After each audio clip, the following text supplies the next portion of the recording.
今日嘅香港發展迅速，好多嘅大街小巷都逐步城市化，昔日嘅香港都逐漸式微。但係喺而家呢個時勢，亦都有一班年青人去運用自己嘅力量，將呢種集體回憶承傳落去。我哋今日就嚟到中環嘅原創方 PMQ， 睇下呢班年青人點樣運用佢哋自己設計嘅產品嚟感染大眾。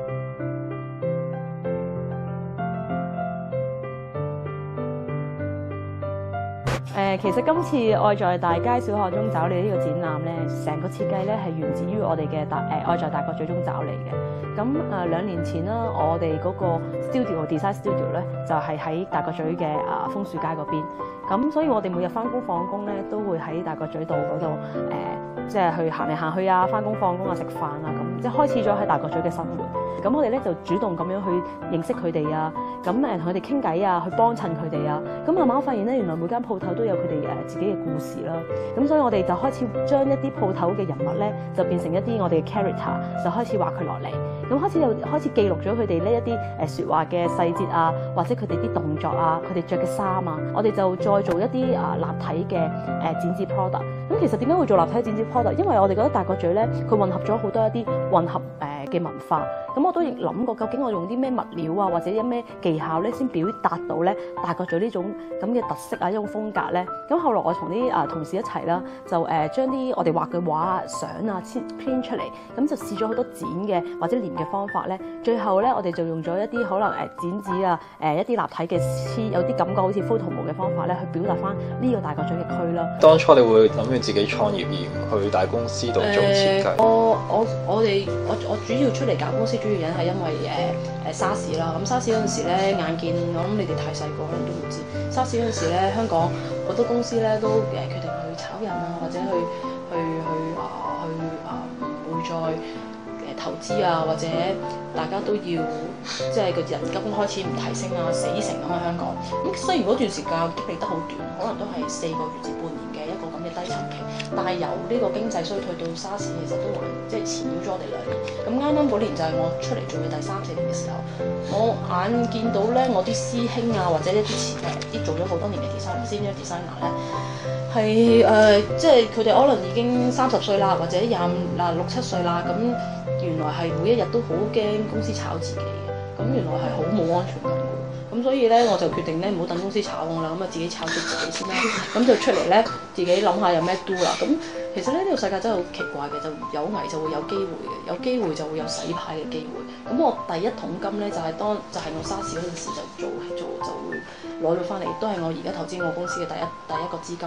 咁嗰陣時我就咁啱咧，就因為之前好唔怕蝕底咁樣，不停掟啲 design 俾啲人睇啊，跟住有啲人又唔知點解又認識咗我，因為隔咗1、2年之後，原來佢就去咗一間大型嘅地產公司度做啦。咁佢就話啊，咁我覺得你啲 design 幾好喎。咁原來後來先知佢係一間上市公司嘅 marketing 嘅老闆嚟嘅。咁佢就話不如我哋俾個樓盤嘅 design 你做啦咁樣。咁開頭我都覺得都係啲好濕碎嘅嘢啦。咁原來發現咧，原來一個樓盤嘅 design 咧係好龐大嘅。咁我喺4個月入邊咧就揾到我第一個20萬嘅。咁樣嗰陣時我只係23歲嘅啫。咁所以咁喺嗰1年咧就我開始就有自己嘅工作做啦。有冇啲即係創業啦？有冇啲咩難忘嘅經歷？同埋呢個回本期係大約幾耐？從來都冇回本期。我哋同你講，喺香港做呢啲咁細規模嘅生意咧，永遠都唔會有發達嘅一日嘅。呢個非常之老實咁樣話俾大家聽。尤其是喺香港一個咁成熟嘅經濟體系入邊，即係如果大家想做生意有錢嘅咧，就翻大陸啦。